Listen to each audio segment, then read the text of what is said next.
I think it's probably seized up. I just don't know for sure, but please help me on this. I hit it from the button, the starter button.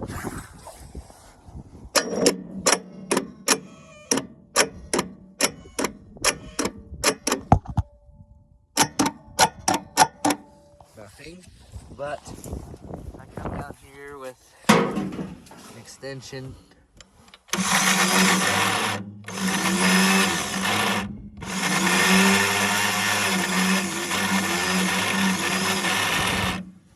And that's what I get.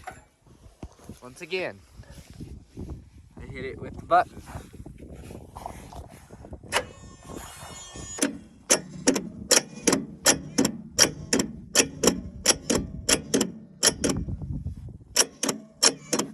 Nothing.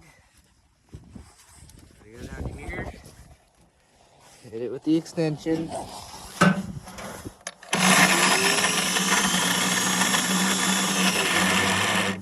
What's wrong?